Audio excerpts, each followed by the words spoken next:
नमस्कार 12वीं के सिपाहियों, कैसे हैं आप सभी। स्वागत है आपका महीन सर की क्लास में। आज क्या करने वाले हैं, आज महीन सर आपके लिए लाए हैं एक दूसरा डेरिवेशन। लास्ट वीडियो में आपने देखा था हमने क्या किया था, electric field intensity due to dipole in axial condition, अक्षीय स्थिति में निकाली थी। आज हम क्या करेंगे, सेम वही क्वेश्चन करेंगे, बस क्या अंतर है, अक्षीय की जगह हो जाएगा निरक्षीय, एक्सियल की जगह हो जाएगा नॉन एक्सियल। ठीक है बच्चों, देखिए ध्यान से, बहुत इंपॉर्टेंट क्वेश्चन है। सबसे पहला काम यहां पे मैं क्या लिखने वाला हूं, नॉन एक्सियल। क्या लिखने वाला हूं, नॉन एक्सियल। इस नॉन एक्सियल को हम क्या बोलते हैं, इक्विटोरियल भी बोलते हैं।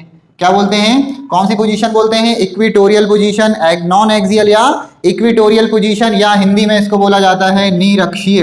कौन सी स्थिति, निरक्षीय स्थिति। क्लियर है बच्चों, निरक्षीय स्थिति। ध्यान से समझेंगे, बहुत काम की चीज है ये, है ना, न्यूमेरिकल भी आएंगे इससे।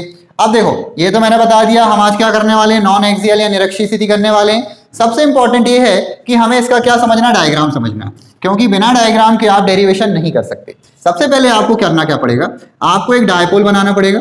ये हमने क्या बनाया, डायपोल। बन गया क्या, अरे नहीं बना गधों अभी। देखो ये क्या है, प्लस क्यू, ये क्या है, माइनस क्यू। मैंने बोला ये जो प्लस क्यू है वो कहाँ पे बैठा हुआ है भाई, ए के पास। माइनस क्यू कहाँ बैठा हुआ है, बी के पास। दोनों कितनी डिस्टेंस पर बैठे हुए हैं, 12। पता है ना सबको, इनका सेंटर क्या होगा, ओ होगा।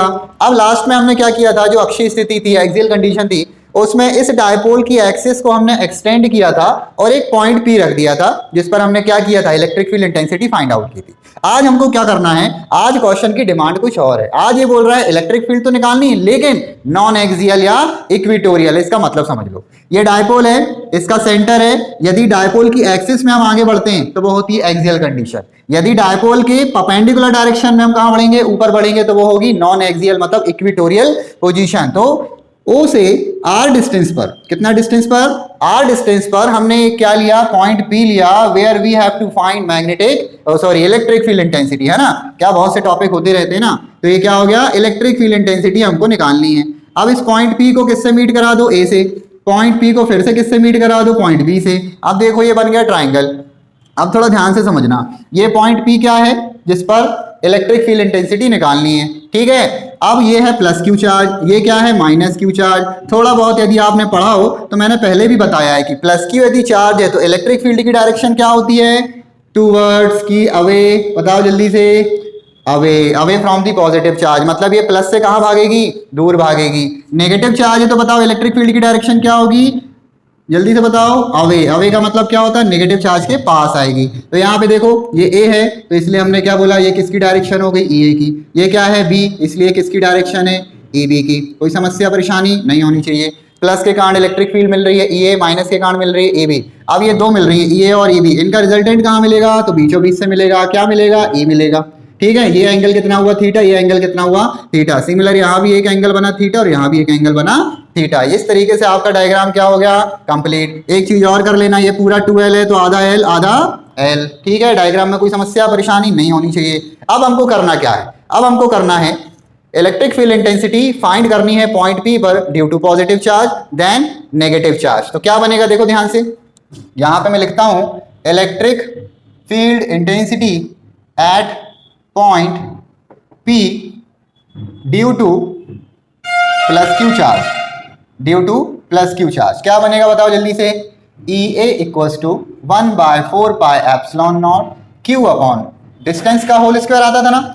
अब प्लस क्यू से कहां तक जाना है, पॉइंट P तक। तो देखो डिस्टेंस क्या आएगी, AP आएगी क्या, ठीक है। तो यहाँ पे हम क्या लिखेंगे, AP का स्क्वायर। Equation number 1। एक चीज और बिल्कुल नहीं भूला करो, किसके अलोंग निकाल रहे हो, अलोंग मतलब डायरेक्शन AP के अलोंग। ये जो मिल रहा है वो कहां मिल रहा है, AP के अलोंग। क्लियर है, चलो ये बन गई इक्वेशन नंबर 1। अब क्या करना है, इलेक्ट्रिक फील्ड इंटेंसिटी किसका, किस पर निकालोगे आप, at point P due to minus Q of charge. ठीक है, अब माइनस क्यू चार्ज के कारण अपन पॉइंट P पर क्या निकालेंगे, इलेक्ट्रिक फील्ड निकालेंगे। बताओ जल्दी से, क्या बनेगा, बनेगा EB equals to 1/4 pi epsilon naught Q upon BP का स्क्वायर। क्यों लिया BP का स्क्वायर, हम थे यहाँ पर, हमको चल के जाना था P तक, डिस्टेंस कितनी होगी, BP होगी। अब देख लो किसके अलोंग निकाल रहे हो, अलोंग मतलब डायरेक्शन, ये बिल्कुल मत भूला करो। अलोंग क्या होगा, P से B की तरफ आ रही है कि नहीं आ रही, EB। ठीक है, तो इसको हम लिख देंगे EB कहाँ आ रही है भाई, अलोंग, अरे अलोंग लिखना था, हमने क्या लिख डाला, अलोंग लिखना था पीबी, क्या लिखना था, अलोंग लिखना था पीबी। क्लियर है। अब ये मिल गया ये क्या मिल गया ईबी, ये बन गई इक्वेशन 1, ये बन गई इक्वेशन 2। अब आपको क्या करना है, आपको निकालना है resultant electric field intensity. EFI का मतलब होता है इलेक्ट्रिक फील्ड इंटेंसिटी, ठीक है, कंफ्यूज मत होना।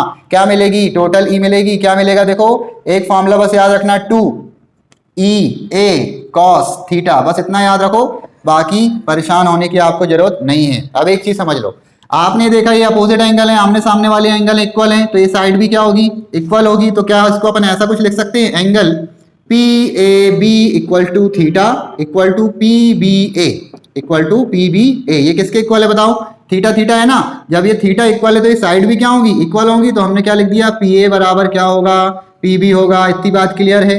अब ध्यान से समझो, ये हमको पता चल गया है कि ये साइड क्या है, इक्वल है। तो हम चाहे प्लस क्यू के कारण P पे इलेक्ट्रिक फील्ड निकालें, चाहे माइनस क्यू के कारण पॉइंट P पे इलेक्ट्रिक फील्ड निकालने, बराबर ही आएगी। क्यों, क्योंकि डिस्टेंस क्या है, सेम है। तो हम ये लिख सकते हैं क्या, EA इक्वल्स टू EB लिख सकते हैं क्या, बताओ।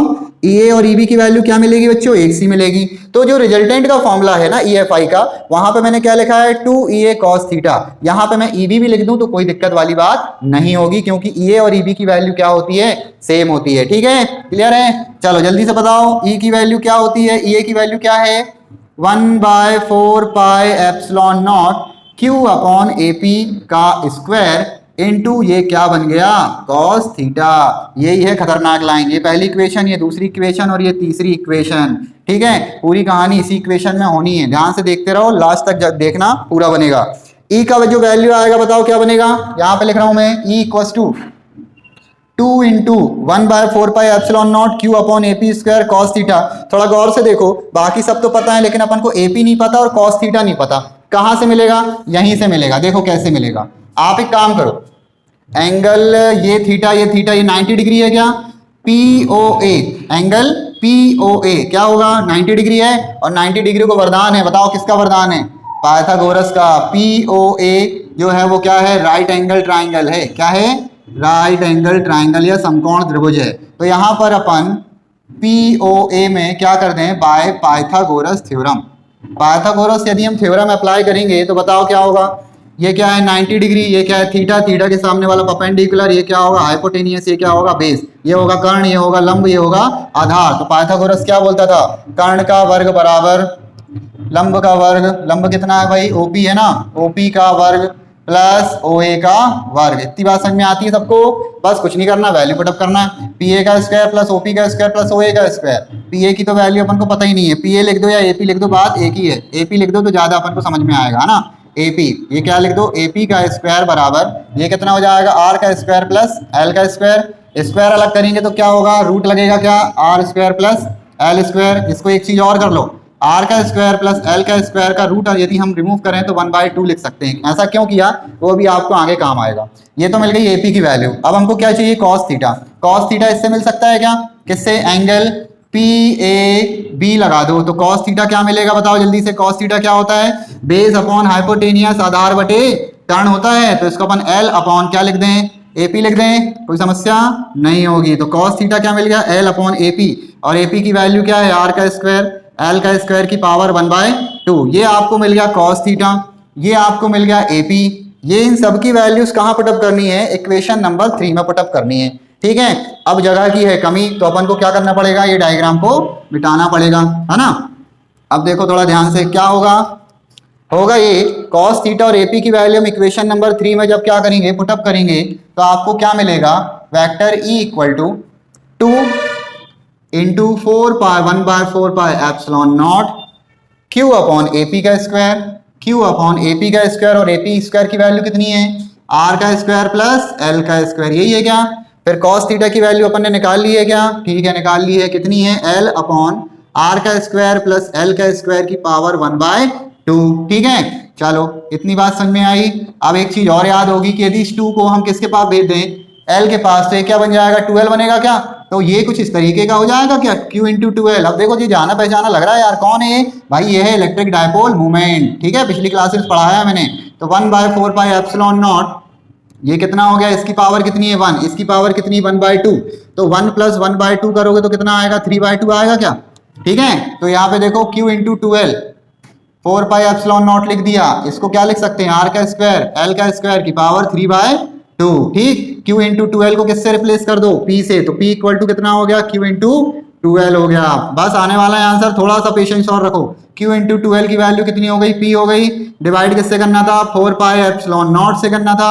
ये कितना हो गया, आर का स्क्वायर एल का स्क्वायर की पावर 3/2। अब करना क्या है, L is negligible to R कर देना, तो एल को मारो गोली, तो बचा कौन, vector E equal to 1/4 pi of epsilon naught P upon, ये कितना हो गया, R की पावर 2 की पावर 3/2, 2 से 2 क्या हुआ, कैंसिल, तो E जो मिला वो कितना मिला, E मिला 1/4 pi epsilon naught P upon R की पावर Q, और ये है आपका रिजल्ट। और यूनिट किस में आएगी भाई, न्यूटन पर कूलम में। तो इस तरीके से हमने क्या सीखा, आज हमने सीखा इलेक्ट्रिक फील्ड इंटेंसिटी निकालना, वो भी नॉन एक्सियल या इक्वेटोरियल पोजीशन पे, जिसको हिंदी में क्या बोलते हैं, निरक्षीय स्थिति। बहुत ही इजी डेरिवेशन है, लेकिन थोड़ा सा बड़ा है, इसलिए लोग घबराते हैं। तो घबराने की जरूरत नहीं है, मैं आपके साथ हूँ, सबको क्या करेंगे, अपन निपटाते चलेंगे। ठीक है, बस करना क्या है, ध्यान से समझते चलो और पढ़ते चलो। ठीक है बच्चों, आज के लिए इतना ही काफी है। वीडियो पसंद आ रहा हो तो लाइक, कमेंट और सब्सक्राइब करना बिल्कुल भी ना भूलना। ठीक है, जय हिंद, जय भारत।